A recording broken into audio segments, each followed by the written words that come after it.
Wow. Let me just start by recognizing some folks in the audience from our wireless bureau. Don Stockdale, who's the chief of the bureau, Matthew Pearl. So much of this is work that was done by the wireless bureau along with the folks in my office. And I wish that our staff could be here to just see this room because it's so gratifying to see the level of interest and participation in this. There were some things that we did here that were different than anything we did before. We took spectrum that had came over from the federal government, but it had constraints to protect Navy radars that took out about 60% of the population. And I think by working together with the NTIA, with the industry, we turned the lemons into lemonade. So, so just some things that are so different here. It wasn't about, well, let's just auction the spectrum or let's just make it unlicensed or so forth. It was all about how can we get the most out of this? How can we work all together? So some of the things that are different, you probably heard there's a 3-tiered architecture. There were incumbents there. They were worried about how they were going to be protected. There were folks who wanted the certainty of the access of licenses, which we've set up through the PALs, so to speak, that are going to be auctioned. So it's a portion of the spectrum, 7, 10 meg channels to be auctioned ultimately. And then the rest of it for general authorized access is very similar to unlicensed. So if you think about all the ingredients we put together, we had federal and non-federal operations to be protected. We had, so the incumbencies to be protected, the certainty of licenses, and something like unlicensed. So why is that a great mix? Because one of the things we've debated through the years and always struggled with is, well, a band of spectrum is being used heavily in this spot, but it's not being used heavily elsewhere, and it's locked up forever. This really allows, with the model that's been developed here through a spectrum access system, certainty of access and to mold the usage to what the market demand is at any given spot. So, the other thing that we did different here is we created the framework of the rules, and then we suggested to industry to establish a multi-stakeholder process to fill out all of the details. So the intent of the rules is to make sure that the incumbents are protected and we're managing interference and so forth, but all the details of this, the people who are really making it work are the folks out in the audience working with, together, folks at FCC, the National Telecommunications and Information Administration, NTIA, and the Department of Defense. So, we're pretty far down the path. What I'm going to talk about today, if you've been watching, and I know people are eager and they wish that things were moving faster. They're moving. We're making good progress. We're almost there. So I'm just going to talk about the initial commercial deployments. And the good news here is there's only 7 slides. One of them is the title, and one of them is the end. And I'm not going to go into details. But we issued a public notice. And it was really a response to what we were hearing back from the industry.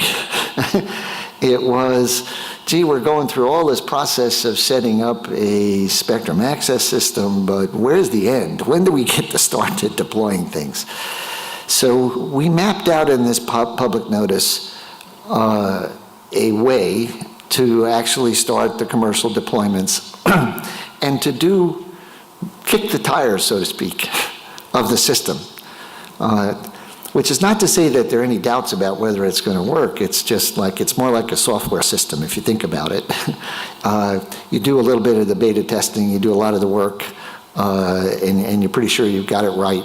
But until you get it into the field and you see how everything is working in the real world, there's always a few things that you have to fine tune. So in this public notice, we said, here's the process for initial commercial deployments. And I want to emphasize a couple of things. It was initial. doesn't mean that it's capped. It's the process to get started and make sure that everything is working the way we expect it to. But it's got to be at sufficient scale that we get enough experience that we know that it's working, and that we reassure all of the stakeholders, and particularly I think the Department of Defense, who's one of the incumbents. They're not the only incumbents, but other folks like the Fixed Satellite Service all want to make sure in the wireless grandfathered systems that had been there before, used by utilities, that everything is working just the way we expected it to. So we had a number of key requirements that we laid out. I'm not going to go into any details, but how does the registration process work? How do the devices do the handshake with the spectrum access system, the SASs? How does the communications with the devices work? What's your process for professional installations? How exactly is that going to work? How do we make sure that the systems, different SASs, because we've got multiple SASs, that they talk to each other, and so when you register in one, that it gets carried over to the others, so we don't have collisions. The access to the FCC databases that they're drawing on for things that have to be protected, the protection of these DP, dynamic protection areas where there might be some tests going on and so forth, areas that have to be protected every now and then, primarily for DoD to make sure that those are working the way they're supposed to, the incumbent protections, and we also provided for, you may have to do interference reports and let us know what's going on and what's your process for that. And then we laid out a timeline for the review process. Essentially what we said is file everything by this past Monday. So we knew it would be in time for the conference. No, we had no idea. In fact, when I put the slides together, it was before I had to send them in. We said you had to do at least 30 days for, that's fine. But it seemed to us that it wasn't going to be enough. For example, I turned on the system for an hour, it worked, I know it's good. And then we said, once you submit your proposals for the initial commercial deployments, that my office, the engineering office, together with the Wireless Bureau, is going to review these. We'll coordinate with the NTIA and the Department of Defense and hopefully get to a go-ahead. We also kind of outlined that, if we have questions, that doesn't mean you go back to the start. It's the usual process. There's a little bit of fine-tuning, questions we might have, and so forth. And that we would publicly announce the SAS administrators that successfully completed the process, give us a report back, and then we'll be all set and good to go. We described the material that you had to submit, not to get into a whole lot of details, but basically we wanted a little bit more than it's going to work. So describe for us in some detail how the handshakes are going to happen, what your reporting scheme is, and so forth. And what your report is going to look like when you complete your initial trials. So here's where we are. There's been continued progress across all of the fronts. So just looking around the room, standing room only, there's been enormous interest in this. And I think that's a credit largely to all the terrific work that the industry has been doing. The multi-stakeholder process has been a resounding success. The spectrum access systems are currently being tested by the Institute for Telecommunication Sciences under NTIA out in Boulder. So that's been moving along. There's testing planned for the ESC proposals. We've granted the first equipment authorizations, and there's more in the pipeline. So the equipment is going to be there. We just got the proposals. I was looking at them last night. They're all fulsome. I think people took seriously the information that we asked to be filed, and we'll dig into it and go through and hopefully move the process along pretty quickly. We've got a pending rulemaking.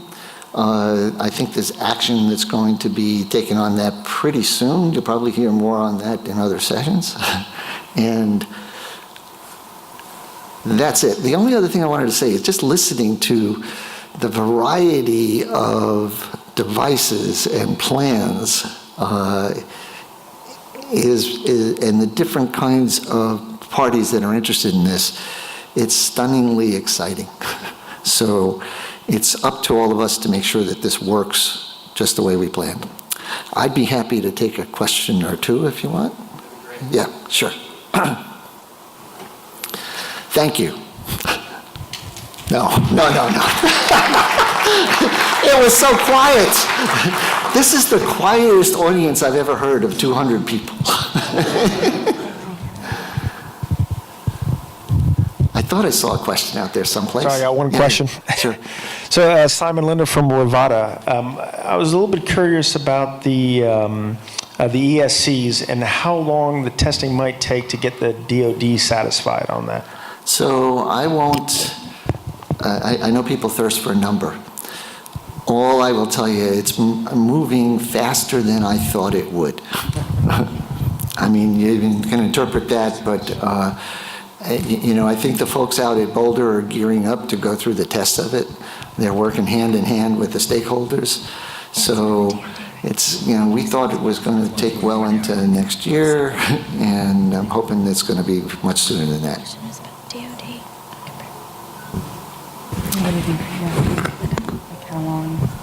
Hi, Dennis Aguilar with Athernet.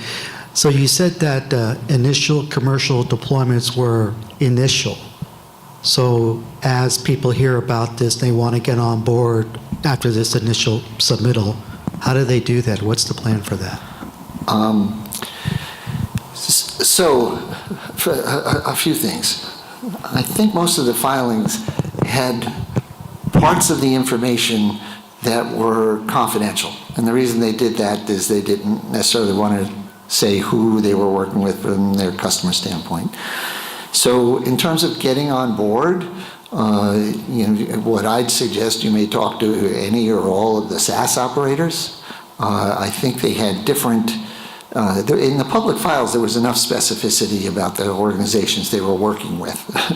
And you know, so I would start there and take a look at the filings. I've got the docket number. It's pretty easy if you want to see it. You just go to the FCC website under ECFS, the Electronic Comment Filing System. You can put in the number for the docket and you can go through all of them yourself.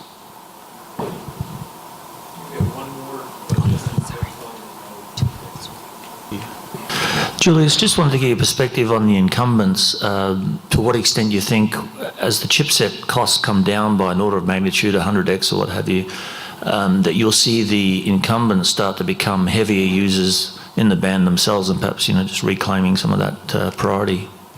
Any signs of that yet? I don't know that we would necessarily see those signs. Because I think those kinds of interactions would go on between the incumbents and watching as the system unfolds. So we provided, if we're talking, for example, in the upper 50 megahertz of this, the 3650 to 3700 band, where we had existing rules and there were fixed wireless deployments, we provided a transition time for them, and then we said, you know, you're going to have to be able to plug into the system. So we've already laid that out in the rules as a path. And you know, my own thought is, if it's successful, people will come.